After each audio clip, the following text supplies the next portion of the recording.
Good morning, अस्सलाम वालेकुम। सबसे आगे मैं आपको कहेंगे खुशामदीद। मेरे साथ है मोहम्मद शुएब, मेरे साथ है सबीन फारूक। Good morning. नींद पूरी है अच्छे से? आपने जागने के बाद नाश्ता किया? आपकी नहीं है? आज मेरी नींद पूरी। आज भी नींद पूरी नहीं है?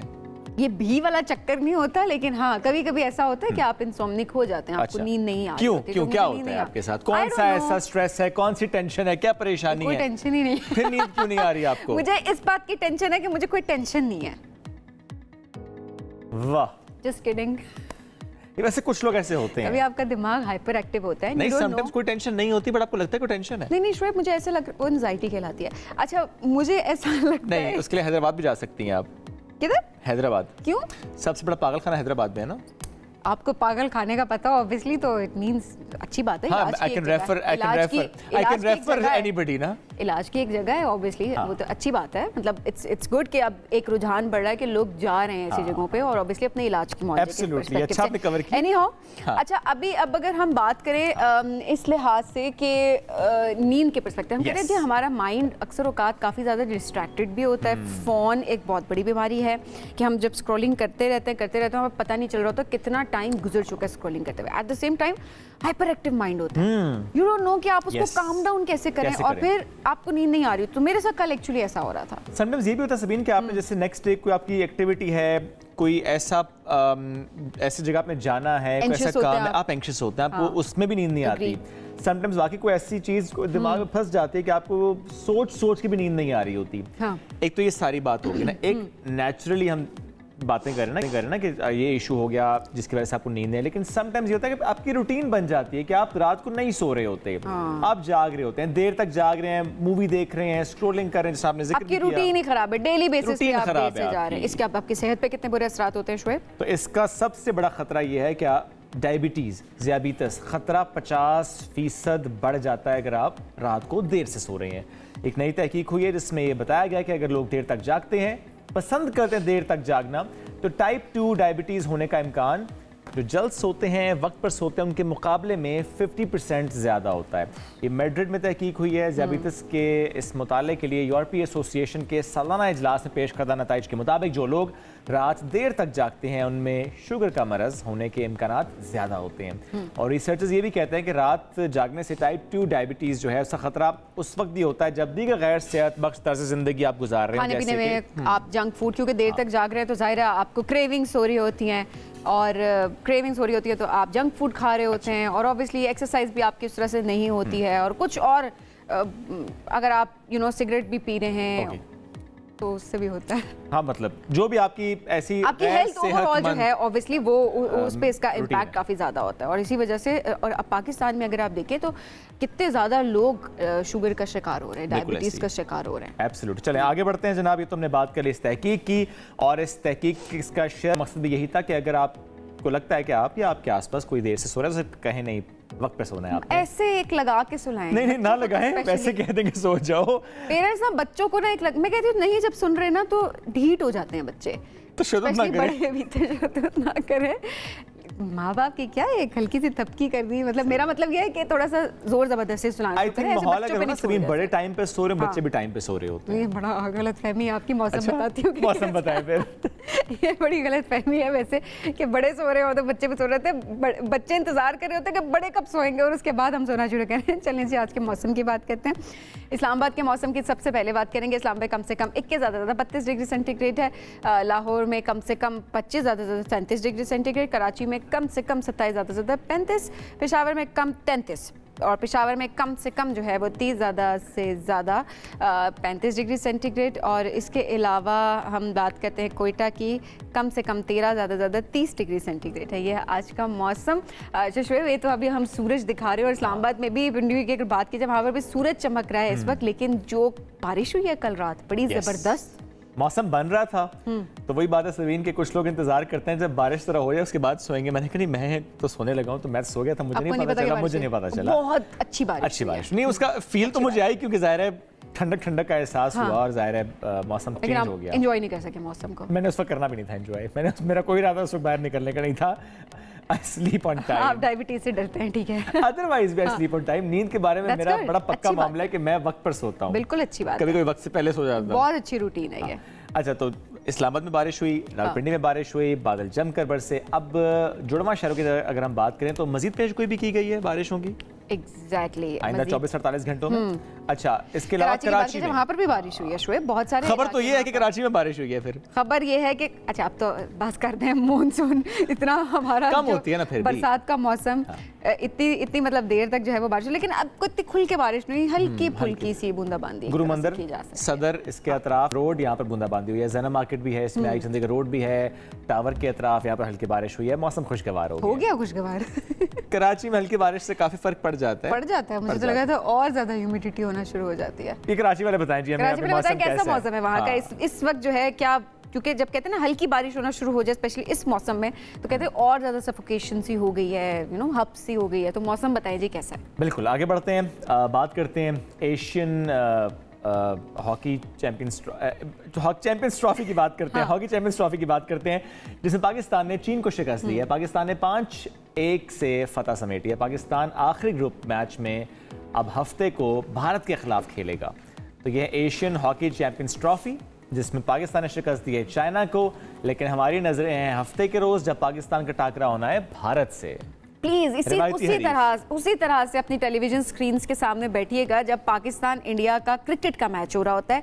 अपने जितने भी खेल हैं जो जिनमें हम आगे बढ़ रहे हैं, हम मेहनत कर रहे हैं, हमारे प्लेयर्स, हमारे एथलीट्स आगे बढ़ रहे हैं, सो वहीं पर आप काइंडली वही सपोर्ट जो है शो करने की ज़रूरत है हमारी हॉकी की टीम को या हमारी बाकी टीम्स को। इसी तरह से हफ्ते का दिन जो है ना उसमें उसको वही बना दें, वही हफ्ते जुम्मे की रात जो है, आज की रात जो है स्पेशली उसको चांद रात बनाएं। बिल्कुल आप बनाएं। लेकिन जो सभी जब हम पाक चाइना की बात कर रहे हैं, इस मैच की बात कर रहे हैं, तो हमारा जो मेज़बान था चीन, उसको हमने शुरू में थोड़ा सा ना प्रेशराइज कर दिया। अच्छा। तो पहले क्वार्टर में हम देख रहे थे कि कोई भी टीम जो है वो गोल नहीं कर सकी, लेकिन दूसरे क्वार्टर में हुआ ये कि 8वें मिनट में हनान शाहिद ने खूबसूरत पास किया, जिस पर अब्दुल रहमान ने किया गोल और पाकिस्तान टीम को बढ़तरी दिलाई। तीसरे क्वार्टर के 11वें मिनट में नदीम अहमद ने गोल किया, पाकिस्तान को फिर बढ़तरी बल्कि दुगनी कर दी। तो चौथे क्वार्टर के शुरू में हनान शाहिद ने पेनल्टी कॉर्नर पर गोल किया, पाकिस्तान को 3-0 की बढ़तरी दिलाई है। और कुछ देर बाद चीन के चैंग हेंगे उन्होंने पेनल्टी कॉर्नर पर गोल किया, मुकाबला 3-1 कर दिया। और मैच के अख्ताम से 4 मिनट पहले पाकिस्तान ने ऊपर नीचे मजीद 2 गोल किए। नदीम अहमद ने मैच में अपना दूसरा गोल किया, जबकि मैच खत्म होने से 15 सेकंड कबल हनान शाहिद ने अपना एक और गोल किया। तो आई थिंक हनान बहुत अच्छा खेल रहे हैं, और हमारी एक्सपेक्टेशंस भी हैं। रियली विश के पाक इंडिया हॉकी मैच पाकिस्तान जीत जाए इंशाल्लाह। चले आगे बढ़ते हैं जी और दीगर खबरें शामिल करते हैं। अगले मौज़ूआत की तरफ बढ़ेंगे, बात करेंगे लाहौर के एक ऐसे मुनफरद पेट्रोल पंप की कि जिसे सिर्फ खवातीन चला रही। अच्छा शोएब, बहुत सारे लोग अब ये क्वेश्चन भी कर रहे होंगे कि अब तो हम पेट्रोल पंप्स पे देख रहे होते हैं खवातीन वहाँ पर होती हैं, लेकिन ऐसा नहीं होता कि सीनियर मैनेजमेंट पे भी खातून बैठी हुई हो और उसके बाद जो है वो सारा अमला जो है वो कम्प्लीटली आपका खवातीन संभाल रही हो। ये फर्स्ट टाइम देखा ना कि सारा का सारा अमला खवातीन का है, मैनेजर से लेकर जो फिलिंग कर रही हैं वो सारे फिलिंग पर्सन सब खवातीन हैं, वो सब खवातीन है। तो ये बड़ी ज़बरदस्त एक स्टोरी थी, तो आज हमने दावत दी है प्रोग्राम में। अदीबा भी हैं हमारे साथ और हफ्सा भी हैं, दोनों वहीं पर मौजूद होती हैं। कितने अरसे से हैं, क्या इनको रिस्पांस मिल रहा है, कितना ये खुद इस काम को एंजॉय कर रही हैं। हमें ज्वाइन किया अदीबा और हफ्सा, बहुत शुक्रिया आप दोनों ने हमें ज्वाइन किया। अदीबा, पहले मैं आपसे जानना चाहूँगा क्या सोच कर के पेट्रोल पंप, क्योंकि ज़ाहिर है नॉर्मली हम देखते हैं कि वो मेल डोमिनेंट है, ठीक है, अब आहिस्ता आहिस्ता हम कुछ पंप्स पे देख रहे हैं खवातीन आ रही हैं, बट ये कैसा पंप जहाँ पे सारी की सारी खवातीन? सबसे पहले तो मेरी तरफ से सारे पाकिस्तान को सलाम पेश करती हूँ। वालेकुम सलाम। तो अगर आप जॉब की बात करते कि मैं इस फील्ड में कैसे आई, तो पंप लाइन में मैं तकरीबन मतलब आप कह सकते हैं सबसे पुरानी मतलब 1-1.5 साल से हूँ। तो इसमें कोई मेरी कोई ऐसे कोई डिफरेंट सी सोच नहीं थी। उस टाइम पे मुझे जॉब की ज़रूरत थी, तो जब मुझे पता चला यहाँ वैकेंसी है तो मैं पीछे नहीं हटी, मैंने इसे अप्लाई किया, मैंने उस काम को सीखा। थोड़ा लगा मुश्किल काफ़ी ज़्यादा, मतलब मैं अकेली वहाँ पे उस टाइम पे मैं अकेली फ़ीमेल हुआ करती थी, लोग हैरान होते थे अजीबो-गरीब तरह से, मतलब एक पेट्रोल पंप पे सिर्फ एक फ़ीमेल। तो मुझे जॉब करनी थी उस टाइम पे, लेकिन एक डिफरेंट एक्सपीरियंस था, मुझे अच्छा लगने लगा। फिर उसके बाद बढ़ती हाँ ये विश मेरी ज़रूर थी कि मेरे साथ और भी ख़वातीन हो, या एक ऐसा पेट्रोल पंप हो जहाँ पे सारी ख़वातीन हो। मैं इसे अपनी एंड से तो पूरा नहीं कर सकती थी, लेकिन फिर ये जहाँ पे मैंने अब ज्वाइनिंग दी है मेरी उस कंपनी ने इसे पूरा किया। अब मेरे साथ 17 ख़वातीन हो रहे हैं। ज़बरदस्त, क्या बात है। जाहिर है ये जो एम्पावरमेंट है, ये एक सोच है ना, ये बड़ी इंपॉर्टेंट होती है। अक्सर लोगों का रिस्पांस क्या होता है उस टाइम पे जब लोग आते हैं पेट्रोल फिल करवाते हैं और सिर्फ ख़वातीन को देख रहे होते हैं उस पूरे पेट्रोल स्टेशन पे? सो कैसा फील होता है, लोग क्या कहते हैं? शुरू में तो लोग काफ़ी हैरान होकर जा रहे थे कि ख़वातीन पेट्रोल डाल रही हैं, और कह के जाते थे, जो लोग अच्छे होते थे वो हमें अप्रिशिएट करके जाते थे कि आप लोग अच्छा काम कर रही हैं, कोई बुरा काम नहीं कर रही, हलाल कमा रही हैं, अपना कमा रही हैं। तो हमें काफ़ी अच्छा लगता था। लेकिन वहीं पे कुछ लोग ऐसे होते थे जो हमें बुरा फील करवा के जाते थे कि आप लोग को और कोई काम नहीं मिला, यही काम कर रहे हैं आप। तो इससे हमें थोड़ा अजीब लगता था, लेकिन हमने सब कुछ मैनेज कर लिया आराम आहिस्ता आहिस्ता। अच्छा, लेकिन इस बारे में मेरा ये उन लोगों से क्वेश्चन है, सॉरी मैं मतलब उन लोगों से ये क्वेश्चन करना चाहती हूँ कि जो लोग हमें ये कहते हैं कि ये काम क्यों, वो सिर्फ मुझे इतना बता दे कि ये काम क्यों नहीं। तो अगर उनको इसमें कोई बुराई नजर आती है तो वो हमें बताएं। बहुत ज़बरदस्त जवाब। अच्छाइयाँ तो 10 मैं आपको गिनवा दूंगी। एग्जैक्टली, बहुत ज़बरदस्त जवाब। और आप कर रही हैं तो उनकी पसंद नापसंद पे तो आप नहीं चलेंगी, वो अपनी नापसंद पसंद अपनी तरफ प्रैक्टिकल उसमें जा सकते हैं, बट किसी को आप नहीं बता सकते। और काइंडली जितने भी लोग सुन रहे हैं, मैं अक्सर इस तरह के जुमले सुन रही होती हूँ कि इसको क्या पड़ी थी ये करने की। सिर्फ मर्द नहीं ऐसे कॉमेंट्स पास करते, खवातीन भी ऐसे कॉमेंट्स पास कर रही होती हैं। सो काइंडली जब तक आपसे मशवरा ना लिया जाए, आपको मशवरा देने की जरूरत नहीं होती किसी को भी। बिल्कुल सही बात है। और जिस तरह उन्होंने कहा कि जवाब नहीं, मैं तो सवाल कर रही हूँ कि क्यों नहीं, कहती है व्हाई, तो वो कहती है व्हाई नॉट। हफ्सा, वैसे आप आई किस तरह इस फील्ड की तरफ? जिस तरह हमने अदीबा से पूछा, उन्होंने कहा कि ठीक है, उस वक्त she was looking for a job, ये जॉब अपॉर्चुनिटी थी, उन्होंने अवेल कर ली। उसके बाद अभी एक ऐसे पंप पे जहाँ पे तमाम खवातीन हैं। बट आपका आगाज़ कैसे हुआ? मुझे पता चला ना कि एक पेट्रोल पंप ऐसा बन रहा है जहाँ पे सारी फीमेल होंगी, तब मैंने सोचा कि मुझे भी इस डिफरेंट फील्ड में जाना है, मुझे भी ट्राई करना है। कि बाकी सबका तो मतलब थोड़ा बहुत पता होता है क्या करना होता है क्या नहीं, बट पेट्रोल पंप का सबसे डिफरेंट था, तो मैंने इसीलिए इधर ज्वाइनिंग दी। और जब पहली बार आपने जिक्र किया अपने घर में, फैमिली में, कि अच्छा यू आर थिंकिंग कि मैं इस पंप में अप्लाई करूं जहाँ पे तमाम खवातीन स्टाफ होगा, तो घर का रिस्पांस, सपोर्ट कैसी थी? घर में मतलब उन्होंने मुझे ये नहीं कहा कि तुमने नहीं करना, लेकिन मदर ने थोड़ा समझाने की कोशिश की कि वहाँ पे अजीब किस्म के लोग आते हैं, तरह तरह के लोग आते हैं, नहीं कर पाओगी। तो मैंने उनको थोड़ा समझाया कि लड़कियाँ हर काम कर सकती हैं। तो मैंने अपने पूरे शौक से ये काम शुरू किया। जबरदस्त। और अब आगे क्या करने का इरादा रखती हैं? बल्कि ये सवाल दीवा से हम कर लेते सबीन के फैमिली रिस्पांस, सपोर्ट, आसपास मोहल्ला, पूरा खानदान, चूंकि जो भी है सबीन ज़ाहिर है आपके घर से शुरू होता है और उसका इम्पैक्ट होता है कहीं ना कहीं। आप जितने मर्जी एम्पावर्ड हो, लेकिन एट द सेम टाइम अगर कोई भी बात करे, वो अच्छी हो बुरी हो, उसका एक इम्पैक्ट आता है। तो अदीबा आप भी ज़रा बताएं अपना एक्सपीरियंस। मेरा एक्सपीरियंस आप कह लें कि घर वालों को तो मैं मतलब वो फुली सपोर्ट मिली मुझे, मेरे हस्बैंड की फुली सपोर्ट मिली। शुरू में टाइम टेकिंग बहुत था, बच्चों को छोड़ के आना, खुद का रोना निकल जाना कि मैं सोते छोड़ के जाती हूँ बच्चों को, जब वो सो रहे होते थे दैन मैं घर आती हूँ। तो लेकिन फिर उसका आउटपुट देखें आज मेरे सामने है। मतलब आप कह सकते हैं कि अल्लाह ताला ने मुझे इज़्ज़त भी दिलाई है इसमें, लेकिन लोगों की तरफ से आप कह सकते हैं कि जिन्होंने बुरा फील कराया, इवन कि मेरी अपनी फील्ड, खैर मैं उनके शुक्रगुजार हूँ जिन्होंने मुझे इस काबिल किया कि मैंने इस काम को सीखा। मैं कभी नहीं अपने मोहसिन को भूलूंगी। लेकिन बाद वहाँ पे माइंडसेट वहीं पे बिल्डअप हो गया था कि नहीं, आप कोई और जॉब देखिएगा, फीमेल नहीं कर पाएगी। तो मैं वहाँ से रोते हुए चली गई, मतलब किसी और जगह मूव हो गई कि क्यों नहीं। तो उस टाइम पे मैं भी थोड़ा सा हुई डाउन कि नहीं शायद सच में नहीं कर सकते। लेकिन फिर एक और मौका मिला, एक और पेट्रोल पंप पे, वहाँ भी मैं सिर्फ फीमेल थी, वहाँ पे जस्ट मेल होते थे, उनको मैं लीड करती थी। फिर वहाँ से आगे मैं बढ़ती चली गई। मैंने प्रूव किया कि मैं ये कर सकती हूँ। और मेरे साथ साथ 17 और ख़वातीन कर रही हैं। क्या बात है, बिकॉज आप दोनों इंस्पिरेशन है, अदीबा और हफ्सा। आप और आपके साथ जितनी भी और खवातीन वहाँ पर काम करी हैं, आप लोग इंस्पिरेशन है उन तमाम लड़कियों के लिए जो कि इज्जत से अपनी रोजी कमाना चाहती हैं। और ये है चैंपियंस फॉर चेंज, ये है चैंपियंस फॉर चेंज जिसकी हम बात कर रहे होते हैं। और ऑब्वियसली आप लोगों ने ये जो इम्पैक्ट क्रिएट किया, इसको देखते देखते अभी रुझान बढ़ेगा बाकी जगहों पर, बाकी फील्ड्स में भी, ना कि सिर्फ इस फील्ड में। बहुत आगे जाएं, अपने लिए जितना बेहतर कर सकते हैं अपने, लेकिन लोगों की बातों को एक कान से सुने दूसरे से निकाल दे, फुल स्टॉप लगा दे। बहुत शुक्रिया। बातें ना करें ना करें, एक कान सुन के दूसरे से निकालने पड़े, लोग भी थोड़ा हौसला करें। कहाँ सुनते हैं, हम तो कह चुके हैं मशवरा ना मांगा जाए, प्लीज अपने तक रखा करें, मशवरा देने की जरूरत नहीं है। बट हाँ, अगर चले दे देते हैं तो प्लीज थोड़े एक अच्छे तरीके से एक बात को कम्युनिकेट करना सीखें। बहुत शुक्रिया हफ्सा और अदीबा प्रोग्राम में ज्वाइन करने के लिए। आगे बढ़ते हैं अगले मौजू की तरफ और बात करते हैं पाकिस्तान की मौशी सूरत हाल की। पाकिस्तान और IMF इनके दरमियान मामला एक बार फिर खुश उसलूबी से आगे बढ़ रहे हैं, which is good. IMF board इजलास 25 सितंबर को होगा, जिसमें पाकिस्तान के लिए खुसूसी कर्ज प्रोग्राम की मंजूरी का इम्कान है। डायरेक्टर कम्युनिकेशन IMF इन्होंने कहा है कि पाकिस्तान कर्ज प्रोग्राम की शराइत पर अमल दरामद कर रहा है और बोर्ड इसके लिए कर्ज प्रोग्राम मंजूर कर सकता है। अच्छा, इसके साथ साथ अगर हम दीगर डेवलपमेंट्स की बात करें तो स्टेट बैंक ऑफ पाकिस्तान ने कहा है कि हुकूमत ने IMF प्रोग्राम की तमाम माली यकीन दहानियाँ हासिल कर ली हैं और अब प्रोग्राम के हुसूल में मजीद कोई रुकावट नहीं है। जबकि वज़ीर-ए-आज़म शहबाज शरीफ ने भी कहा है कि IMF के साथ गुफ्तगू अच्छे तरीके से आगे बढ़ रही है। प्रोग्राम के बाद शरह नमो की ग्रोथ के लिए इकदाम करेंगे। तो और भी बहुत सी पेशरफ्त हैं। जब हम मुआशी सूरत हाल की बात करें, इसमें एक स्टेट बैंक की भी है जिसमें शरह सूद में 2% कमी का ऐलान किया गया है। पॉलिसी रेट 19.5 से कम करके 17.5 कर दिया गया है। इस पर बात करेंगे, कमेंट्स लेंगे। हमें सीनियर सहाफ़ी और मुआशी उमूर के तज्ज़ियाकार शहबाज राना साहब ने ज्वाइन किया। शहबाज साहब, बहुत शुक्रिया आपने ज्वाइन किया। शहबाज साहब, 25 तारीख ज़रा बड़ी इंपॉर्टेंट डेट पाकिस्तान की अगर हम मुआशी पहलू से देखें, उसमें एक कमेंट जो मैं इनिशियली आपसे लेना चाहूँगा कि सारे प्रोसेस को जिस तरीके से आगे बढ़ाया गया उसमें पाकिस्तान की फ्रेंडली जो कंट्रीज़ हैं उनका क्या रोल नज़र आया आपको? जी, बिस्मिल्लाहिर्रहमानिर्रहीम। बहुत शुक्रिया शेख साहब आपका। देखें, इस वक्त जो IMF का बोर्ड के इजलास होगा 25 सितंबर को, उसमें पाकिस्तान का अपना किरदार कम और उसके जो 3 ममालिक हैं जिन्होंने पाकिस्तान को बेल आउट किया है, सऊदी अरेबिया, मुत्तहिदा अरब अमारात और चाइना, इन तीनों ममालिक का जो किरदार है वो सबसे ज्यादा और सबसे अहम है।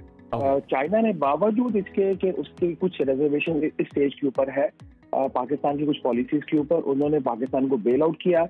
चाइना ने $4 अरब का जो कर्ज इस साल पाकिस्तान से वापस लेना था कैश डिपॉजिट की सूरत में, उसको भी रोल ओवर करने की यकीन दहानी करवाई। और तकरीबन $4 अरब का एक और कमर्शियल लोन भी है जो चीन को पाकिस्तान ने वापस करना, और पाकिस्तान नहीं कर पाएगी क्योंकि हमारी वो हालत नहीं है, हम इस हालत में नहीं है कि अपने जो कर्जे हैं वो वापस कर सकें, तो उसको भी वो रोल ओवर करने के लिए चाइना आमादा हो गया है। ये एक्चुअली तो ये प्रोग्राम का जो अप्रूवल होना था ये 30 अगस्त को होना था, और 30 अगस्त को इसलिए नहीं हो सका कि ये तीनों ममालिक उस वक्त तैयार नहीं थे पाकिस्तान को बेल आउट करने के लिए।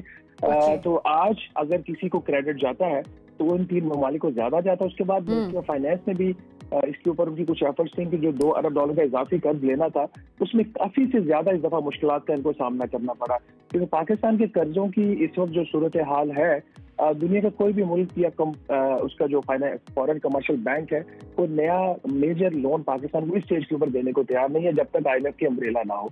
तो जहाँ पे 3 ममालिक ने मदद की, वहाँ पे मिनिस्ट्री ऑफ फाइनेंस को भी जो इनका ख्याल था कि विद इन 2 मंथ ये सारे अरेंजमेंट कर लेंगे एडिशनल फाइनेंसिंग के, उसमें इनको थोड़ा सा वक्त जो है वो ज्यादा लग गया।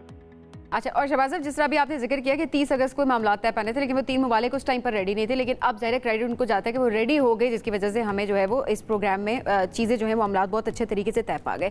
ऐसे में इसाक डार साहब की स्टेटमेंट जो सामने आती है जी, वो जिस तरह से IMF पर इल्ज़ाम लगा रहे थे कि जानबूझ कर डिले किया जा रहा है, इस तरह की स्टेटमेंट्स कितनी डैमेजिंग हो सकती हैं एक तरह से कि जब मामला चल रहे हैं और आपके सामने पूरी पिक्चर है, पूरी क्लैरिटी आपके सामने, और फिर जहाँ से आपने कर्ज लेना है वहीं पर इल्ज़ाम तराशी है, नायब वज़ीर-ए-आज़म है की पोजीशन है, उनकी हर बात की एक अहमियत है। सो इसको आप किस तरह रिस्पॉन्ड करेंगे? देखिए, एक बड़ा अनफॉर्चुनेट एक माइंडसेट हो गया पाकिस्तान में, वो ये कि IMF जो कहता है वो ठीक कहता है और IMF जिस चीज पे भी इतराज करता है सुन लो और उसके आगे बात ना करो। दुनिया में ऐसा कहीं नहीं होता। दुनिया में आप IMF के साथ बराबरी के साथ बैठ के डील कर रहे होते हैं। बेशक वो letter of the last resort है, बेशक पाकिस्तान एक दिवालिया होने की सूरत हाल में था कुछ अर्सा पहले, लेकिन एट द सेम टाइम आप उसके एक मेंबर भी हो IMF के। तो हमारी एक जो एक माइंडसेट बन गया है कि IMF के आगे हम बात नहीं कर सकते, उसकी जो ऐसी खामियां हैं, जो उसके कुछ पॉलिटिकल एस्पेक्ट्स हो गए IMF के जो नहीं होने चाहिए, उस पर हम बात नहीं कर सकते। तो ये गलत अप्रोच है। यही वजह है कि इस दफा का जो IMF का प्रोग्राम साइन हुआ है, ये इतना मुश्किल तरीन प्रोग्राम है जो कि पाकिस्तान की तारीख में से पहले साइन नहीं हुआ। क्यों? क्योंकि हम बेहतर तरीके से निगोशिएट नहीं कर सके। तो ब्लेम IMF पे यहाँ पे नहीं जाएगा, गवर्नमेंट ऑफ पाकिस्तान पे जाएगा जो बेहतर निगोशिएट नहीं कर सकती। अब आ जाते हैं डार साहब की स्टेटमेंट के ऊपर। जब इसाक डार साहब वजीर खजाना बने PDM की गवर्नमेंट में मिस्टर साहब की को हटाकर, तो उस वक्त उनके खिलाफ एक रिजेंटमेंट थी और जो इंटरनेशनल फाइनेंशियल इंस्टीट्यूशंस थे उनके साथ कोऑपरेट करने को, काम करने को तैयार नहीं थे। आपको याद होगा कि उनका जो उस वक्त का एक्सटेंडेड फंड फैसिलिटी प्रोग्राम जो इमरान खान साहब की गवर्नमेंट ने साइन किया था वो लैप्स हो गया था और पाकिस्तान $2.5 बिलियन नहीं ले सका था। उस वक्त डार साहब का मौक़िफ़ ये था कि IMF हमारे साथ ज्यादती कर रहा है। इन्होंने हमें ये कह रहे हैं कि आपका जो करंट अकाउंट का खसारा $6.5 अरब का होगा और जिसके लिए आपको $2 अरब उस वक्त भी ज्यादा कर्जा चाहिए। डार साहब को उस वक्त मौक़िफ़ ये था कि हमारा करंट अकाउंट का खसारा $4 अरब होगा और हमें नया कर्जा नहीं चाहिए। जब माली साल खत्म हुआ तो हमारा जो करंट अकाउंट का खसारा था वो $3.3 अरब था। जो डार साहब कह रहे थे उससे भी कम था। तो डार साहब का जो मौक़िफ़ था वो ठीक था। क्योंकि वो प्रोग्राम उस पर डिले हुआ। डार साहब के ऊपर एक पॉलिटिकल बैकलैश उस चीज का आया, अच्छा। मीडिया का क्रिटिसिज्म आया, और ज्यादती जो थी वो IMF की साइड पे हो रही थी। तो उनकी जो स्टेटमेंट थी उसका एक बैकग्राउंड। ठीक है, वो कॉन्टेक्स्ट आपने क्लियर कर दिया। अब कौन कौन सी ऐसी शराइत हैं जो कि डायरेक्टली महंगाई पे जिसका इम्पैक्ट होगा, कुछ आप उसको इस वक्त पिन पॉइंट कर सकते हैं कि अब ये शराइत मानने के बाद क्या महंगाई बढ़ेगी या महंगाई कम होगी पाकिस्तान में? देखिए, एक थोड़ा सा हमारे आजकल एक चीज चल रही है कि हमारी जो महंगाई बढ़ने की रफ्तार है वो कम हो गई, 9.6% पे आ गई है। ये बावजूद इसके कि पाकिस्तान की तारीख का जो सबसे सख्त बजट है वो आया 1800 अरब रुपए के नए टैक्स के लिए। ये इस वक्त जो रफ्तार कम हो रही है उसकी बुनियादी वजह ये है कि जो कुछ नॉन पेरिशेबल आपकी फूड आइटम्स हैं उनकी कीमतें कम है, जो कि एक अच्छी चीज हुई है आपके गंदम के हवाले से, आटा के हवाले से और इससे रिलेटेड जो चीजें हैं। दूसरा, जो पिछले साल महंगाई बढ़ने की रफ्तार थी वो 30% थी। तो 30% जब कीमत बढ़ती है उसकी अगर प्राइस 500 रुपए हो जाती है तो 500 के ऊपर अगर 50 रुपए भी बढ़ती है तो लेट से वो 10% बढ़ी। तो इसको इस कॉन्टेक्स्ट में देखिए। अब इस बैकग्राउंड के साथ आप जब आगे जाएंगे, इस वक्त जो सबसे मुश्किल दो चीजें हो रही हैं, और अभी आपको पता है कि वफाकी हुकूमत ने भी बिजली के ऊपर सिर्फ 2 माह के लिए सब्सिडी दी थी, 200 यूनिट्स के लिए, या 3 माह के लिए दी थी, वो अब 30 सितंबर को खत्म हो रही है। और पंजाब हुकूमत की जो सब्सिडी है 201 यूनिट से लेके 500 यूनिट तक की, वो भी 30 सितंबर को खत्म हो रही है। इस्लामाबाद के लिए उन्होंने पहले ही खत्म कर दिया IMF के दबाव के बाद। तो एक तो ये बिजली की कीमतें बढ़ेंगी, तो हमारा ये जो लोअर मिडिल इनकम ग्रुप है ये हिट होने जा रहा है। सेकेंडली, अब जो FPR की टैक्स कलेक्शन है उसमें 98 अरब रुपए का खसारा या शॉर्टफॉल उनका आ चुका है 2 माह में, और तकरीबन कम से कम 100 अरब रुपए के आसपास और एक शॉर्टफॉल इस महीने सितंबर में आ रहा है। तो जब ये 200 अरब के प्लस या माइनस कुछ ऊपर नीचे जब एक्चुअल नंबर आएंगे तो पता चलेगा। अभी तो कलेक्शन हो रही है, तो उसका फिर आपके ऊपर एक और दबाव आएगा एक मिनी बजट का। और उसके साथ ही आज की मैंने जो अपनी खबर में भी जिक्र किया है, बजाय इसके कि हुकूमत जो है ताजरों के पीछे जाए, वो सेक्टर्स, वो लोग जो टैक्स नेट के अंदर नहीं उनके पीछे जाए, हुकूमत एक और नई लेजिस्लेशन करने जा रही है तो जो मौजूदा टैक्स पेयर्स हैं जो ऑलरेडी अपने टैक्सेस दे रहे हैं, क्योंकि वो पूरे टैक्सेस नहीं दे रहे तो उनसे कैसे पूरे टैक्सेस दिए, जो उनके लिए कैसे मजीद मुश्किल पैदा की जाए। इस सारे कॉन्टेक्स्ट में अगर आप देखेंगे तो आगे आइंदा आने वाले दिन काफी बुरे हैं पाकिस्तान की इन टर्म्स ऑफ आपके लोअर मिडिल इनकम। वैसे नथिंग न्यू शहबाज साहब, नथिंग न्यू एक तरह से देखा जाए तो वही। हम इस चीज को एहसास नहीं करते ना, हम वादे देना शुरू कर देते हैं कि IMF का प्रोग्राम हो गया, ग्राउंड रियलिटीज को हम अप्रिशिएट नहीं कर रहे। कर्जा लेने पे हम मुबारकबादें दे रहे होते हैं कि जी मुआहिदा तय पा गया, उसका जो इम्पैक्ट है पाकिस्तान की आवाम के ऊपर, हमारी इकोनॉमी के ऊपर, जाहिर सी बात है उसकी एक सिग्निफिकेंस है और उसका एहसास करना बहुत इंपॉर्टेंट है। एब्सोल्युटली। ब्रेक की तरफ बढ़ना है, ब्रेक से वापस आएंगे, साथ रहिए। म्यूजिक की बात करें तो आपकी मुलाकात करवाएं पाकिस्तानी कुमार सानू से। कुमार सानू से एग्जैक्टली ऐसी आवाज़ कि अगर आप अच्छा चलें, आप सिर्फ ऑडियो सुन रहे हो और आप वीडियो ना देख रहे हो तो आपको ऐसे लगेगा जैसे कुमार सानू गा रहे हैं। वाओ, ठीक है। इनका ताल्लुक है जी बहावल नगर से, सलीम सजाद इनका नाम है, और लाहौर में जाहिर है मेहनत मजदूरी करते हैं, लेकिन शौक जो है वो अपनी जगह पर है, उसको उन्होंने बरकरार रखे हुए हैं। वो बहुत बड़े फैन है कुमार सानू के। हाँ, उन्हें सुनते हैं, प्रैक्टिस करते हैं और बिल्कुल उनकी तरह गाते हैं। और जो मैंने कुछ उनकी वीडियोस देखी, जो उनकी आवाज़ सुनी, तो वाकई आप डिफरेंस नहीं जो है वो सबूत चाहिए, हमारे नाज़रीन को भी सबूत चाहिए। आपकी मुलाकात करवाते हैं। हमारे साथ इस वक्त मौजूद है सलीम सजाद साहब। बहुत शुक्रिया प्रोग्राम में ज्वाइन करने के लिए। ये कब से आपको भी पता लगा कि कुमार सानू की तरह मैं गा सकता हूँ, और लोगों ने कब से कहना शुरू किया?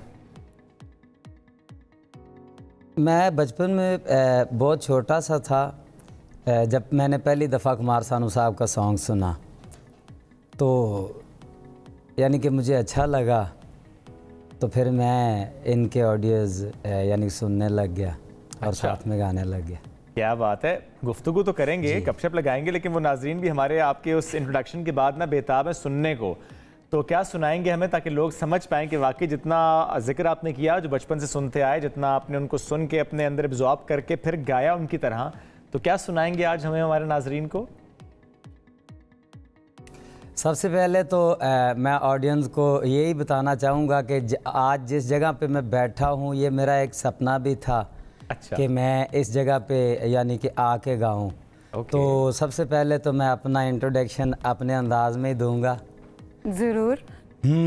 हम न्यूज़ में नया फनकार आ गया, लेके के ऑडियंस का प्यार आ गया। हम न्यूज़ में नया फनकार आ गया, लेने ऑडियंस का प्यार आ गया।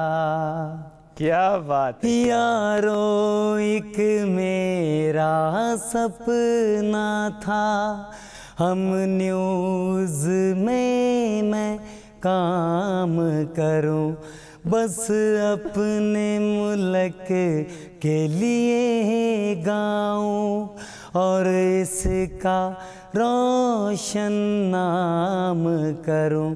जब हर कोई कहे यारो वो देखो पाकिस्तानों यहाँ पे कुमार आ गया, हम न्यूज़ में नया फनकार आ गया, लेके ऑडियंस का प्यार आ गया। क्या बात है, जबरदस्त, बड़ी सुरीली आवाज खुद से। हाँ। बहुत प्यारा सा अंदाज। जी सलीम। क्योंकि आज अगर आज मैं यहाँ बैठा हूँ तो ये सब ऑडियंस का कमाल है, उनका प्यार जो सारे लोगों ने प्यार दिया, लेकिन साथ साथ सलीम जाहिर सी बात है आपका टैलेंट भी है जो आप जिसकी वजह से आप यहाँ पर बैठे, और हमारे लिए ऑनर की बात है कि आप जैसे टैलेंटेड लोग हमारे शो में आते हैं। सलीम, आप जरा कोई और गीत अगर सुना दे जिसमें हम कुमार सानू का कोई गीत हो जिसमें हम जो है वो डिफरेंस ढूंढने की कोशिश करें और नाकाम हो जाए। की बारी लास्ट में आई है। मुझे आज तकरीबन 15 दिन हो गए हैं। हाँ। सुबह 8 बजे से लेके रात को, कल मेरा आखिरी इंटरव्यू मेरे ख्याल में 12:30 बजे रात को हुआ है।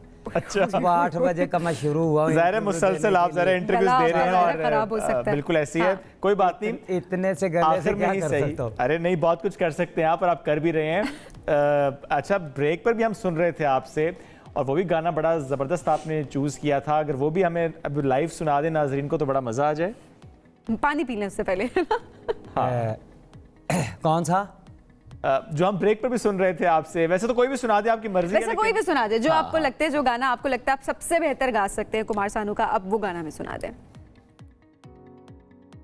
इस नजर ने कभी पहले देखी न थी, इस नजर ने कभी पहले देखी न थी, वो हसीना जो कल देख ली, तेज बरसात में भीगती रात में एक मुकम्मल गजल देख ली, एक मुकम्मल गजल देख ली।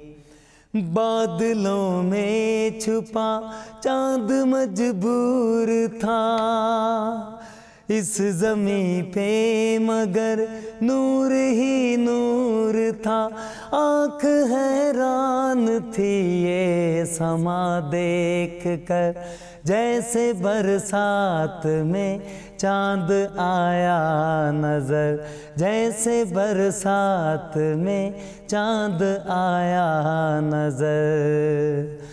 मैं परेशान था कल किस पे लिखता गजल, अपनी मुश्किल बहल देख ली, तेज बरसात में भीगती रात में एक मुकम्मल गजल देख ली, एक मुकम्मल गजल देख ली। क्या बात है, क्या बात है। मेरी चाय ठंडी हो गई है। कोई बात नहीं, अब आपको मौका देते हैं चाय पीने का। आप चाय पी लीजिएगा। बस एक छोटा सा जुमला अपनी जिंदगी से मुताल्लिक, ताकि लोग जान भी सकें टैलेंट इतना जबरदस्त, जो हम बात करते हैं कि मेहनत मजदूरी करते हैं, जिंदगी कैसी चल रही है सलीम? ज़िंदगी आज मैं एक बहुत बड़े प्लेटफॉर्म पे बैठा हूँ। यहाँ मैं सबके सामने ये कहना चाहूँगा कि अपनों के बिना कोई ज़िंदगी नहीं। जब तक साथ कोई अपना ना हो तब तक कोई ज़िंदगी नहीं। और मैं अपनों से 10 साल से दूर हूँ।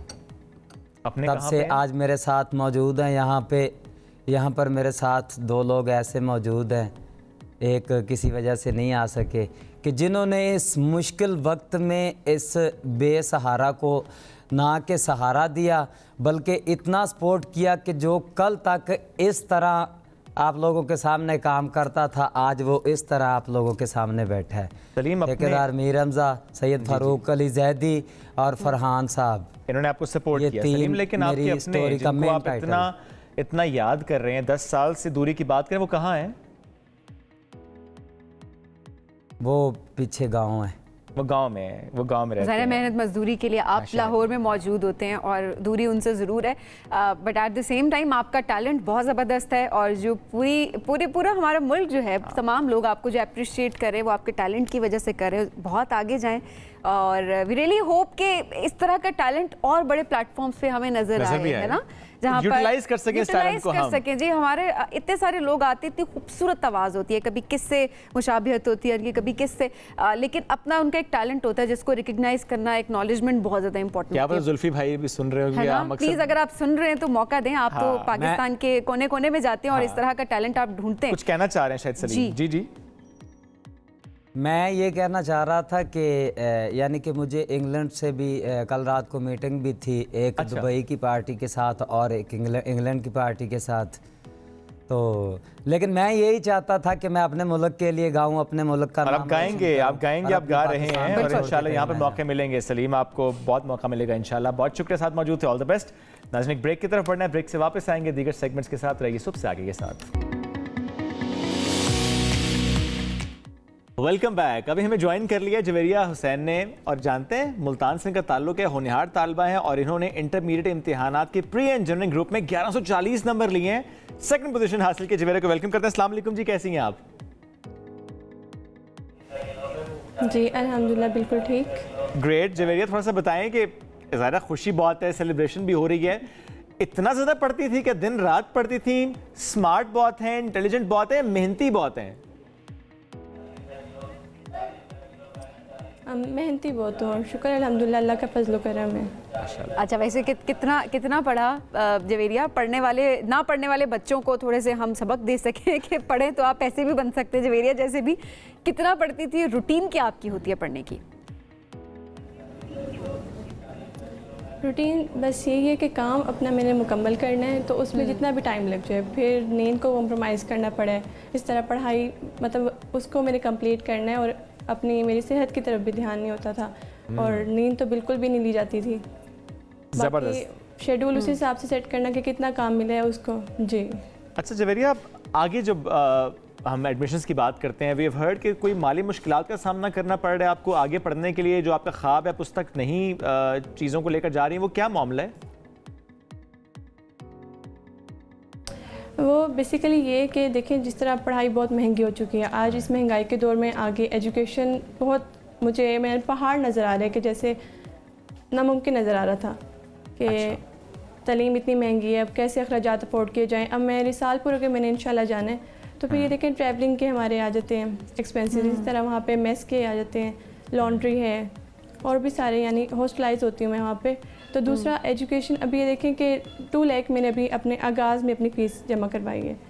अच्छा। तो इसी हवाले से यानी थोड़ी सी मैं थी परेशान, लेकिन बाबा का यही था कि बेटा परेशान नहीं होना, अल्लाह ताला। अभी आपका एडमिशन हो गया है, जो आप कह रही हैं, रिसालपुर का जिक्र कर रही हैं, और आपने कहा कि फ़ीस जमा करा दी है।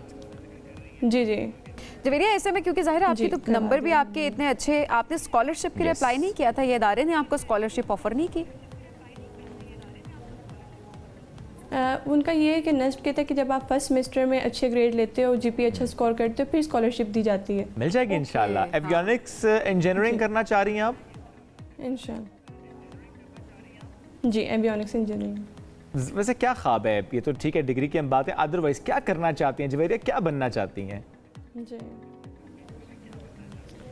मेरा बचपन से ख्वाब था कि मैं एवियोनिक्स इंजीनियरिंग यानी अपने ये पाकिस्तान एयरफोर्स को ज्वाइन करूं, एयरलाइन इंडस्ट्रीज़ को ज्वाइन करूं और मुल्क की तरक्की में अपना किरदार अदा करूं। जी इंशाल्लाह करेंगी। इस सारे सफ़र में ज़रा सपोर्ट फैमिली की, वालिदैन की दुआएं भी हैं।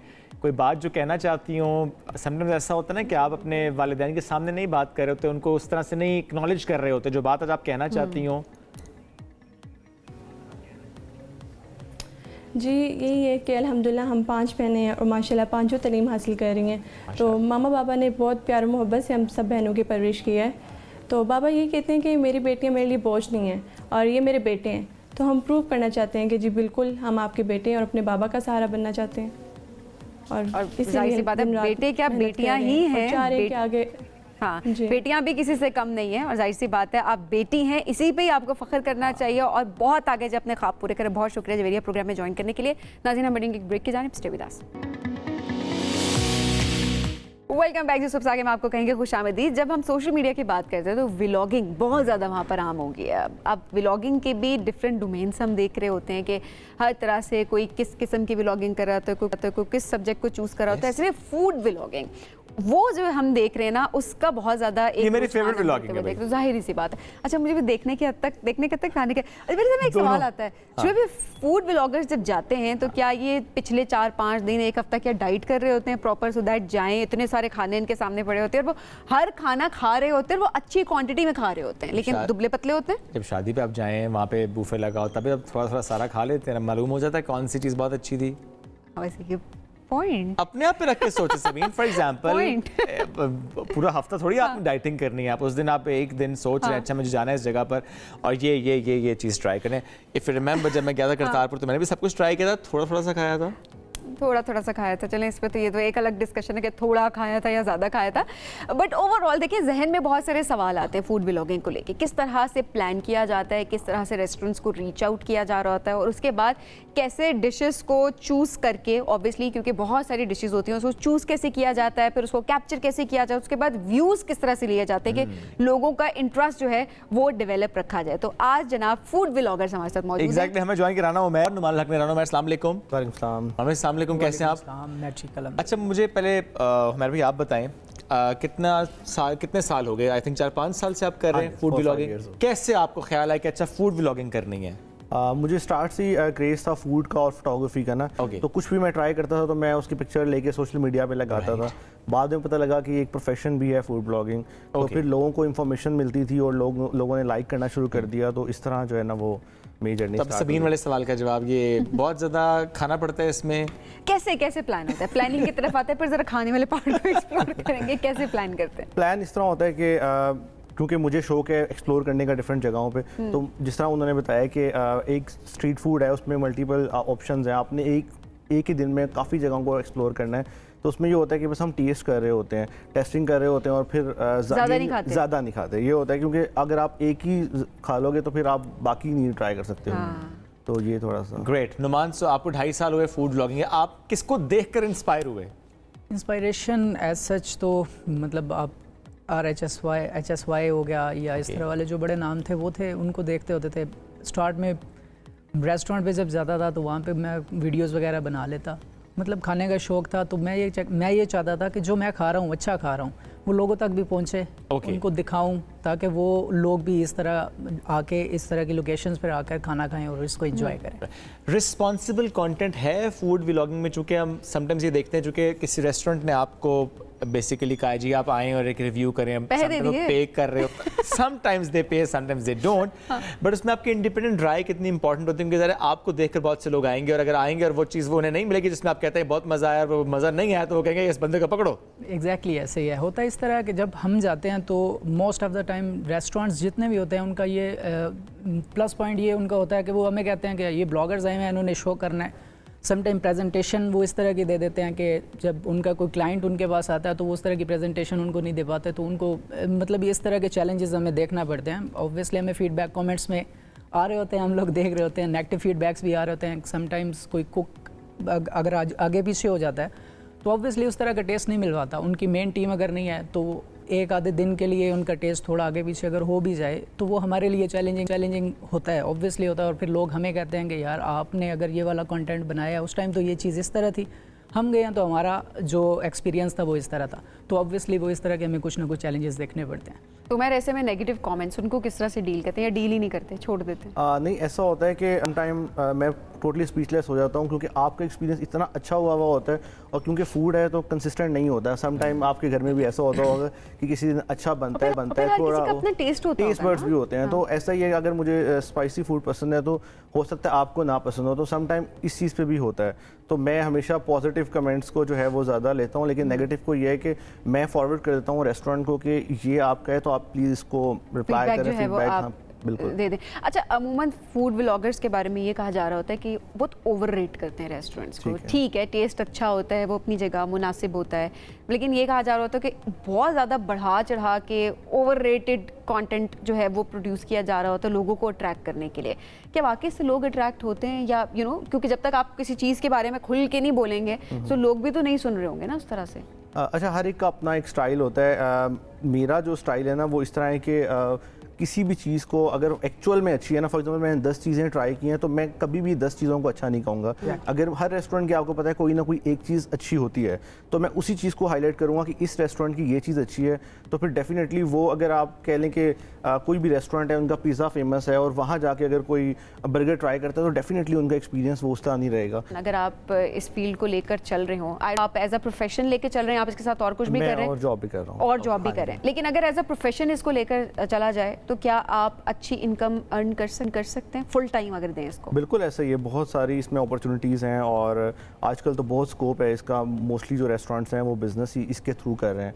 कंटेंट क्रिएशन एक पूरी जॉब तो है, आपको समझना होता है यूट्यूब की साइंस को, इंस्टाग्राम को कब अपलोड करना है, कैसे करना है। एग्जैक्टली ऐसे ही है। देखें, हमें कोई बंदा तब देखेगा जब एक चीज़ ऐसे दिखाई जाएगी कि वो उसको देख के कहे हाँ यार ये तो ये चीज़ भी अच्छी है, जगह भी अच्छी है। मेरा एक मतलब मैं अपनी तरफ से एक डायलॉग बोलता होता हूँ कि देखने वाले के मुंह में पानी लाना है, कि वो देख के उसके मुंह में पानी आए, भाई हाँ यार ये तो खाना है। तो वो हमने उसको इस हिसाब से दिखाना होता है ताकि फूड भी क्लियर हो, उसका एम्बियंस भी क्लियर हो, उसकी जो प्राइस टैग है वो भी क्लियर हो, और जो उसकी लोकेशन, मेन जो चीज़ है वो लोकेशन भी है, क्योंकि अगर एक बंदा कहीं और से बैठ के देख रहा है और उसकी एक्सेस ही नहीं है उस जगह पे तो उसके लिए फ़ायदा नहीं है। लोकेशन काफ़ी सारी चीज़ें and ambience, if you want to respond, वो कितना इंपॉर्टेंट होता है आपको चूज़ करने के लिए? अच्छा, क्योंकि एम्बियंस होगा तो मेरा शूट भी अच्छा होगा, मैं अट्रैक्ट भी कर पाऊंगा व्यूअर्स को। अच्छा, बेसिकली होता ये है कि आपकी ना ऑडियंस डिपेंड कर रही होती है, क्योंकि कुछ ऑडियंस की प्रायोरिटी ये होती है कि एम्बियंस बहुत अच्छा हो, और मतलब कुछ की होती है कि यार टेस्ट अच्छा मिल जाए, चाहे आप स्ट्रीट फूड ही ट्राई करें। कुछ को होता है सिर्फ इकोनॉमिकल ही खाना है, तो हर तरह के डिफरेंट है। तो मेरे प्लेटफॉर्म पे अगर आप देखेंगे ना तो आपको डिफरेंट ऑप्शंस मिलेंगे, मतलब थीम बेस्ड रेस्टोरेंट भी मिलेंगे, उसके अलावा आपको स्ट्रीट फूड भी मिलेगा। और इस्लामाबाद की जो बेस्ट चीज़ भी यही है कि यहाँ पे मल्टी कुजीन्स आपको मिलेंगे, टर्किश रेस्टोरेंट भी हैं, अरेबिक भी हैं, चाइनीज़ भी हैं, स्ट्रीट फूड भी है। क्या ऐसा भी होता है किसी एक जगह पर आप जाएँ, वहाँ पर आपने एक वीडियो कर ली, लेकिन आपको लगे कि दोबारा वहाँ जाना है, कोई और फूड ट्राई करना है, क्योंकि आपको लगता है कि अच्छा मैं यहाँ गया था और यहाँ के मेरे व्यूज़ ज़्यादा अच्छे आए तो I should try that spot again? हाँ बिल्कुल, ऐसा बहुत सारी जगहें हैं जहाँ पे मैं दोबारा बार बार विज़िट करता हूँ, और वो मतलब ऑडियंस को भी पता है कि यार इस जगह का मतलब फूड अच्छा है और सारा। और सम टाइम ऐसा भी होता है कि आपको फूड अच्छा नहीं लगता तो हम क्लियरली बता देते हैं कि यार इस फूड अच्छा नहीं है, हम दोबारा आपको चांस देंगे, दोबारा आते हैं, अगर आपको हमें आप इम्प्रूव करते हैं तो हम फिर अपने प्लेटफॉर्म पे लगाएंगे। तो सम टाइम ऐसा भी होता है। थैंक यू सो मच, आप दोनों का बहुत शुक्रिया। साथ मौजूद है, मैं ब्रेक की तरफ बढ़ना, ब्रेक से वापस आएंगे, stay with us. Welcome back. जब जरा बात करते हैं एक कुदरती जज्बे की, जो कि है गुस्सा। हम गुस्से को बाजू का अक्सर हम ये तो ये बड़ा गुस्से वाला शख्स है, गुस्से को हम बुरा समझ रहे होते हैं, बट एक्चुअली वो जो आपकी एक फीलिंग होती है, जज्बात आपके होते हैं, वो गलत नहीं होते, लेकिन उसको आप प्रोसेस किस तरह से करते हैं, आप उसको रिएक्ट उस पर किस तरह से करते हैं, उसका तरीका कार क्या होता है एक्सप्रेस करने का, एक्चुअल मुश्किलात वो पैदा करता है, और गलत वो चीज़ होती है। फिर ये कह देना गुस्सा तो कर रहा है लेकिन दिल का बहुत अच्छा है, और दिल का अचार डालना है, वो एक्सप्रेस करे, that's what he is। तो आज ऐसे नहीं होता वैसे। I don't agree with this। मैं इस पे एग्री करता हूँ जी, कि देखें जो आप कर रहे हैं ना, हाँ। वो आपको डिफाइन कर रहा है। दिल से आप कैसे हैं ये मैटर मेरे लिए नहीं कर रहा, मेरे लिए मैटर नहीं करता। आपके आसपास लोग आपके बारे में क्या राय रखते हैं, हाँ। आप उनसे डील कैसे कर रहे हैं, आपका मिजाज उन पे क्या इम्पैक्ट क्रिएट कर रहा है, ये हैं आप। तो दिल में आप चाहे कुछ मर्जी तो चले आज जरा इसी हवाले से हम बात करते हैं। आप हमें कॉल भी करें, क्या आप गुस्सा करते हैं और क्या आपको गुस्से को चैनलाइज प्रोसेस करने का आपका क्या तरीका होता है, वो भी हमसे शेयर करें। कोई क्वेश्चन है, वो भी बच्चे आजकल ज़्यादा बड़ा गुस्सा करते हैं, छोटी ऐसे बच्चों को सिखाना बहुत जरूरी। तो आज हम जरा बात करेंगे किस तरह से आप प्रोसेस कर सकते हैं, एक्सप्रेस करने का तरीका क्या होता है, और किस तरह से आप उसको मुनासिब अंदाज क्या होता है, इससे कि आपके रिश्ते इर्द गिर्द जो है ना वो खराब ना। तो हमारे साथ मौजूद है जी मोहम्मद अली साहब। अस्सलाम वालेकुम जी, कैसे हैं आप? अल्हम्दुलिल्लाह, आप सुनाइए, खैरियत से हैं? बिल्कुल ठीक है। अली साहब, आप गुस्सा करते हैं? कोर्स करता हूँ। ज़्यादा कम? देखिए, अल्लाह के नबी सल्लल्लाहु अलैहि वसल्लम ने ना इसके बारे में छोटी सी एक बात कही थी, मैं वो एग्जैक्ट हदीस का मफ़हूम बयान करूँगा। वो ये है कि अल्लाह ने हर इंसान के अंदर गुस्सा डाल के उसको पैदा किया है। एक नेचुरल, ठीक है, एक नेचुरल है, मगर इसमें हदीस मौजूद है। ठीक, अब कुछ में ज़्यादा डाला है, कुछ में कम डाला है। ओके, ठीक है ना, जिसके अंदर ज़्यादा गुस्सा है उसका इम्तिहान उतना ज़्यादा है, और जब वो उसको चैनलाइज करना सीख लेता है तो उसके दर्जे भी उतने ही बुलंद हैं। चैनलाइज कैसे किया जाता है गुस्से को? पहली बात तो ये कि एक बड़ा आम जुमला सुनते हैं, मैं गलत बात बर्दाश्त ही नहीं करता जी। कोई मुझसे गलत बात करे तो मुझे फ़ौरन गुस्सा आ जाता है। कोई भी नहीं करता ना गलत बात, तो सबको गलत लगती है। Right, exactly. तो गुस्सा पर रोकना ही उस वक्त है। अगर हर बात आपकी मर्जी के मुताबिक हो रही हो तो फिर आप फरिश्ते और सारे फरिश्ते ही बैठे हैं, फिर इंसान नहीं है। तो असल चीज़ ये है कि आपको उस वक्त एक मैं जो टेक्निक, खैर मुझे, मैं तो मेरा ज़माना जाहिलियत बहुत बड़ा है, मैंने भी ज़माना जाहिलियत में बड़ा कुछ किया हुआ है। अच्छा। ठीक है, मतलब नौज़बिल्ला, मैं नौज़बिल्ला खैर क्या कहूँ, मैं तो ये कहूँगा कि मुझे ये कहते हुए भी कई दफ़ा शर्म महसूस होती है, क्योंकि हम सबसे ज़्यादा गुस्सा बच्चों पे उतारते हैं। पानी हमेशा ऊपर से नीचे जाता है ना, तो बच्चों को डिसिप्लिन करने के नाम पे उनको मारना, उनको गुस्सा करना, और उनको हमारे लिए ईजी है। शौहर बीवी पे उतारता है, इजी टारगेट है, इजी टारगेट्स है ना। तो पहले तो अच्छा, वही शौहर बॉस के सामने चैनलाइज कैसे करता है सर आप ठीक कह रहे हैं, बर्दाश्त भी करता है, चैनलाइज हो गया ना। हाँ। इसका मतलब है channelisation is not the problem. आपको ये देखना है कि हायरार्की में मैं नजरें ऊपर करके देख रहा हूँ या नीचे करके देख रहा हूँ। मतलब आप चूज करते हैं कि आपको कहाँ पे गुस्सा करना है। एग्जैक्टली, ठीक है। तो मैंने भी अपने ज़माने जाहिलियत में अपने बच्चे के बेटे, बेचारा मेरा जो बड़ा माशाल्लाह, अब तो खैर वो 21-22 साल का हो गया, उसके मुंह में लाल मिर्चों का चम्मच गुस्से में डाल दिया। अल्लाह, आपने? झूठ, हाँ, मैंने ये ज़माने जाहिलियत की हरकत बता रहा हूँ। मतलब मैं गुस्से में इतना पागल हो गया कि इसने झूठ बोला ऐसी तैसी, मैं इसको डिसिप्लिन करूँगा। और आज भी मैं उससे माफ़िया मांगता हूँ। इस बात को 12-13 साल 14 साल हो गए हैं, मैं आज भी उससे माफ़िया मांगता हूँ कि बेटे मेरे से गलती हुई। राइट। सो बात यह है कि हम गुस्से में अपने आप को जब ये समझ लेना कि मैं एक ट्रैफिक सिग्नल है ना, हमने कभी देखा है, हम जब लोगों से बात करते हैं तो कैसे करते हैं, मसलन कि आप मुझसे बात कर रही हैं और मैं कहूँ हाँ जी जी क्या कह रही थी आप, हाँ बिल्कुल ठीक कह रही हैं आप, कंटिन्यू रखें, मैं आपकी बात सुन रहा हूँ मैं आपकी बात, कैसा लगा आपको? बहुत बुरा। राइट। जब हम ये बात कर रहे हैं तो इसका मतलब है जहाँ पर कोई ऐसी चीज़ जो मेरे मतलब की नहीं थी, ठीक है, वो चीज़ जैसी मेरे कान ने वो लफ्ज़ सुना, क्या कहा आपने, और मैंने रिएक्शन दिया। करेक्ट। सो पहली चीज़ तो ये है कि गुस्से को चैनलाइज करना है तो आपको सामने वाले को वो इज्जत देनी है कि आप इस काबिल हैं कि मैं आपसे बात कर रहा हूँ तो मैं आपकी बात सुनूँ। ओके, ठीक है। सो ट्रैफिक सिग्नल का मैं कहता हूँ पहले आप रेड लाइट ऑन कर लें अपने माइंड में, किसी भी चीज़ के लिए रेड लाइट ऑन कर लें कि भाई मैंने अब इसको बोलने देना है, ये जो बात कह रहा है, फिर उसके बाद मैंने उस बात को प्रोसेस करना है येलो लाइट ऑन करके। ठीक है। जब इसकी बात ख़त्म हुई, वो जिस तरह मैंने एक वो चैनल पे गया था तो वहाँ पर ना वो लाइव करने से पहले 30 सेकंड का तकरीबन वो डिले देते थे कि कुछ चीज़ अगर नापसंदीदा हो तो वो काट देंगे, तो आप 30 सेकंड डिले दे दें। जब वो बंदा बात कर रहा है ना तो आप उसकी पिछली बात पे फोकस करें कि ये बात कर रहा है और फिर आप अगली बात तक जाएँ। फिर आपने उसके बाद उस बात को जब प्रोसेस कर लिया तो फिर मैं 3 ब्रेथ टेक्निक मैं खुद ये यूज़ करता हूँ। ठीक है। नाक से लें 1001, 1002, 1003, सांस तो आप ले ही रहे हैं, उसको रिलीज़ कर दें। राइट। जब आपने ये 3 सेकंड डिले किया अब आप रिप्लाई करें। अच्छा, ये एक ऐसी टेक्निक है कि जिसे इतने पॉज के साथ साइलेंस, ये नबी सल्लल्लाहु अलैहि वसल्लम बहुत ज़्यादा यूज़ किया करते थे verbal communication, non verbal communication में, कि you would take silence before you respond. ठीक है। और ये हम आज कम्युनिकेशन में पढ़ाते हैं कि the best way to channelise your emotions is take a break. Nice. ठीक है। सो आप अगर उस चीज़ को कहते कि उस, अच्छा, फिर जहाँ पर आपको लगे कि यार ये चीज़ मेरे मुताबिक नहीं हो रही, देन एम्पैथी एक लफ्ज़ आपने सुना होगा। बिल्कुल। क्या मतलब है इसका? हमदर्दी, एम्पैथी, फील करना, दूसरे के लिए फील करना। वो सिंपैथी है। हाँ, किसी की जगह खुद को रख के सोचना, वो सिंपैथी प्लस है। क्यों इम्तिहान ले रहे हैं हमारा? क्या है यार, आगे बढ़े ना, क्या मसला है? टीचर बन के आ गए हमारे। नहीं, मैं इसलिए कह रहा हूँ क्योंकि ये सब इज्जत है माशरे में। ये मैं इसलिए कह रहा हूँ कि ये गलतुल आम समझा जाता है। एम्पैथी को लोग सिंपैथी से ही करते हैं। अच्छा। एम्पैथी ये है कि आपके जूते में अगर कील चुभा हुआ है और आप यूं यूं करके चल रही हैं तो मैं आपका जूता पहनूं, उस कील की चोट को महसूस करूं। ये तो कहा था मैंने। आगे सुने ना, ये एम्पैथी सिंपैथी प्लस है। और मैं वो कील निकाल के आपको जूता वापस करूं। अरे वाह, वेरी नाइस, जबरदस्त। ठीक है। हम जो चुभन महसूस कर लेते हैं, दूर नहीं कर रहे उसको। वो दूर नहीं कर रहे उसको। सही हो गया। अब उसकी वजह से क्या होता है कि यार ओहो, इसको भी चुभ रहा था, मुझे भी चुभ रहा है, इसीलिए इसने ऐसी बात की थी। ठीक है। सो गुस्सा, मुझे कई बार लोग कहते हैं, मैं एंगर मैनेजमेंट के सेशंस कराता हूँ, तो मुझे कई बार लोग कहते हैं सर हम चाहते हैं हमारा गुस्सा ख़त्म हो जाए। तो मैं फिर उनसे एक सवाल पूछता हूँ, बेहतरीन है, मैं आपके ऐसा सेशन दूंगा, हिप्नोटिक सेशन दूंगा, अंडर हिप्नोसिस कराऊंगा, आपकी ज़िंदगी से गुस्सा ज़ीरो हो जाएगा। आप सड़क पे अपनी बहन, बेटी या माँ के साथ जा रहे हैं, कोई उन्हें छेड़े तो आप कहेंगे भाईजान आए छेड़े और छेड़े, आप नहीं चाहेंगे आपको गुस्सा तरीका कार जो वो मैटर करता है। कॉलर भी है जी। अस्सलाम वालेकुम जी। वालेकुम सलाम, good morning to all of you. Good morning. आप गुस्सा करते हैं याया साहब? मैं गुस्सा करता था, मैंने अपने गुस्से को काफी हद तक खत्म कर दिया। कैसे? और मैं अपना पर्सनल एक्सपीरियंस बताऊं शुएब तुम्हें कि मैं तुमसे आपसे बहुत हद तक एग्री करता हूं कि यार आप जितने भी दिल के अच्छे हो ना, और आपकी जबान कर दी हो और आप बात बात पर लोगों से गुस्सा करते हो, तो आपके कोई अच्छा इंप्रेशन नहीं पड़ता, आपके मुंह से गलत अल्फाज निकलते हैं।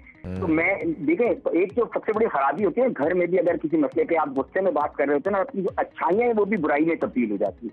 ये मुझे मेरी वाइफ ने समझाई बात कि भाई आप इतने अच्छे सब कुछ ट्रीट करते हैं, लेकिन जब आप गुस्से में होते तो आपकी बात खराब हो रही होती है, आप अपनी अच्छाई को बुराई में तब्दील कर लेते हैं। लेकिन मैं ज्यादा टाइम नहीं लूंगा सेब आपका, मैं सिर्फ आपके जो एक्सपर्ट से पूछना ये चाहता हूँ, ठीक है, एंड अदर एंड तो ठीक है, एक तो साइड में ये होता है कि चलो how to tame your anger, but somebody is getting, आपके इर्द गिर्द में कुछ लोग ऐसे टॉक्सिक होते हैं जो हर वक्त गुस्से में, तो आपके बॉस हो गए, आपके घर में कोई अब्बा हो गए, कुछ भी हो गए, तो हाउ टू हैंडल दैट। अब देखिए एक आदमी बीमारी में मुब्तला है समझे, तो हम उसे सिख समझ रहे हैं कि वो बहुत गुस्से में है, अब हम उसके एंगर। थैंक यू याया साहब, आपने तो हमारा काम आसान कर दिया। बहुत अच्छा सवाल है, क्या करें जी? जो मुझे समझ आया सवाल मैं रिपीट कर देता हूँ, मैं थोड़ा सा समझा देता हूँ कि फॉर एग्जांपल मेरे आसपास कुछ शख्स है, वो बॉस भी हो सकता है, वो को होस्ट भी हो सकती है, वो घर में अम्मा अब्बा कुछ भी कोई भी हो सकता है।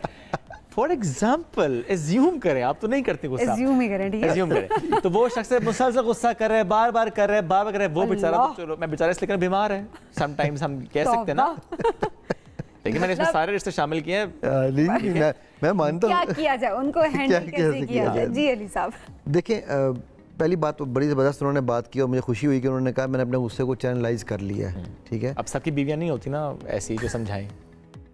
शेर और नहंग व अज़दहा मारा तो क्या मारा, बड़े मूजी को मारा, नफ्से अम्मारा को घर मारा। वाह, ठीक है। तो ये इसका सिंपल वर्ड्स में मतलब ये है कि जो गुस्सा है ना वो आपके अंदर हमारा नहीं, आप नफ्स को मारे, हमारा को ना मारे, बेचारी हमारा का क्या कसूर है? जिस तरह वो कहते हैं जिस तरह कहते हैं निगाहें बीना, तो बीना बेचारी का क्या कसूर है, उसकी निगाहें क्यों छीनते हैं आप? अच्छा खैर, तो देखिए जिस तरह आपके ये जो जिन्होंने भी कॉलर थे, याया साहब का नाम था, इन्होंने जब बात की कि मैंने अपने गुस्से को चैनलाइज किया, अब इसी तरह जो बंदा इनके सामने है, ठीक, उसको अगर हेल्प की ज़रूरत है, बिकॉज जो बंदा बार बार दिल का बहुत अच्छा है जी, वो गुस्सा करता है, मारता है, सुबह शाम बच्चों को मारता है, शाम को उनके लिए टॉफ़ियाँ लेके आता है, बीवी के लिए गिफ्ट लेके आता है, भाई वो नार्सिसिस्ट भी हो सकता है, ही नीड्स हेल्प। यस, ठीक है। सो अगर आप वाकई ही उसके लिए कुछ करना चाहते हैं तो उसकी हेल्प करें। हमारे यहाँ प्रॉब्लम ये है, अभी मैं आपको एक छोटी सी एग्जांपल देके बताता हूँ। मेरे दो स्टूडेंट है, उसका बच्चा, छोटा भाई उसका, वो भी बॉस्टन में गया पढ़ने के लिए, तो वहाँ वो लैंड करने के अगले दिन उसकी तबीयत ख़राब हुई, हॉस्पिटल में गया, उन्होंने पहला उसका टेस्ट जो किया है ना वो शुगर का किया। अच्छा। और पता चला कि वो 500 शुगर थी and he was type 1 diabetic for the last 5 years. पता ही नहीं था, पता ही नहीं था। तो हम यहाँ डायग्नोज ही नहीं करते इशू को, ठीक है, टैबू समझ के हम बस टैग लगा देते हैं, ये तो गुस्से वाला है, ये तो बदतमीज है, ये तो वो है। तो इस चीज को भी देखना बड़ा इंपॉर्टेंट है कि उसके पीछे फैक्टर्स क्या हैं। अगर कोई हैबिचुअल नहीं है और आपको लगता है कि वैसे जिंदगी के बाकी मामलात में ठीक है, लेकिन अचानक उसको गुस्सा आ जाता है और उसको प्रोसेस नहीं कर पा रहा तो वो फैक्टर्स हैं। नहीं, वो हैबिचुअल भी, सभी मैं को बात बताऊं, हैबिचुअल भी जो है ना, देखो एक बात यहाँ थोड़ी सी आपको समझनी पड़ेगी। पहले 7 साल में हमने बच्चे को जो ट्रेन किया है ना, इंडक्टिव लर्निंग ईयर्स में, हमने उसको गुस्सा कर करके प्रेशर कुकर है ना, आपने सीटी ऊपर रखी हुई है, जैसे वो 7 साल खत्म होते हैं वो सीटी उठ जाती है, वो वेट उठ जाता है। अब कुकर से सीटी निकलती है, बच्चा टेस्ट करता है कि मैं गुस्सा करता हूँ तो मुझे क्या रिस्पॉन्स आता है। सो अगले 7 साल में आपने उस बच्चे को उस सीटी में घुमा दिया, वो आप अडैप्ट कर रहे होते हैं, वो अडैप्ट कर रहा होता है, ठीक है, वो डिडक्टिव लर्निंग ठीक है। एक और कॉलर है हमारे साथ, उनको भी शामिल करते हैं। जी अस्सलाम वालेकुम, कौन कहाँ से बात कर रही हैं? मैं मुल्तान से मुमताज़ बोल रहा हूँ। शोएब भाई और आप, सबसे पहले तो बहुत अच्छा प्रोग्राम आपका चल रहा है। तो अली भाई से मेरा ये क्वेश्चन है। जी जी मुमताज़ साहब कीजिए। हाँ शोएब भाई, अली भाई से ये क्वेश्चन है कि मैं मतलब 42 ईयर ओल्ड एज मेरी हो गई है। ओके। तो मेरे घर में या मेरा ये भी जो भी गलत काम हो, मैं जॉब भी करता हूँ, तो कोई भी काम हो ना, कोई गलत बात करता है तो मुझे गुस्सा आता है। कोई भी गलत बात करे मेरे साथ, मतलब मैं कितना भी वो अपने आप को नमाज ताज्जुद पता नहीं क्या क्या पढ़ता हूँ, लेकिन गुस्सा मुझे बहुत आता है। कोई भी गलत बात भले वो मजाक में भी कर ले, ठीक है, उसका हल क्या है? कैसे मैं कंट्रोल करूँ उसको? गलत बात सबसे देखें, आधा मसला हल है क्योंकि आपको खुद पता है कि गलत है, तो जब आपको पता है कि गलत है तो आधा मसला तो आपने खुद हल कर दिया। और आई थिंक वो जो आपने पहले बात की थी कि डीप ब्रीदिंग, ठीक है। अच्छा, मैं इसके बाद एक और बड़ी ज़िंदगी आसान करता हूँ। हमारे मुसलमानों के लिए तो बड़ा चीज़ समझना कई दफ़ा बहुत आसान है, ठीक है, क्योंकि हम दीन को इस पैराई से नहीं देखते। ये मुमताज़ साहब के लिए मेरी ये एक सजेशन भी है और रिक्वेस्ट भी है कि अल्लाह सुब्हानहू तआला हमसे बहुत प्यार करते हैं। वो हमें हमारी गलतियों पे सिखाने के लिए डिफरेंट तरीक़ों से हमें सबक दे रहे होते हैं। आप इमेजिन करें कि अल्लाह आपको कुछ सिखा रहे हों या अल्लाह आपसे बात कर रहे हों, ठीक है, आप इस काबिल हो जाएं कि अल्लाह हमें अपने वजल करीम क़यामत में उतर इकट्ठे देखें, ठीक है, और उस वक़्त आप कहें अल्लाह अल्लाह एक मिनट ठहरना, ये बात गलत थी, आप ऐसा करेंगे नहीं। अब वो मैसेज अल्लाह ने खुद आके तो नहीं देना ना, आपको किसी ना किसी के थ्रू मैसेज देना है ना। वो जो बंदा आपके सामने जिसको आप बज़ाहिर गलत बात समझ रहे हैं, हो सकता है वो आपकी ट्रेनिंग अल्लाह करा रहे हों। Now when you are getting angry without realizing the whole context, ji, तो आप उस मैसेज को मिस कर जाएंगे। बिल्कुल, प्रोसेस करना बड़ा इंपॉर्टेंट है और उसके उस प्रोसेस को समझना बहुत इंपॉर्टेंट है। सब बहुत शुक्रिया प्रोग्राम में वक्त देने के लिए। इसी के साथ आज के प्रोग्राम से इतना ही। दोबारा मुलाकात कल करेंगे। अल्लाह हाफिज़।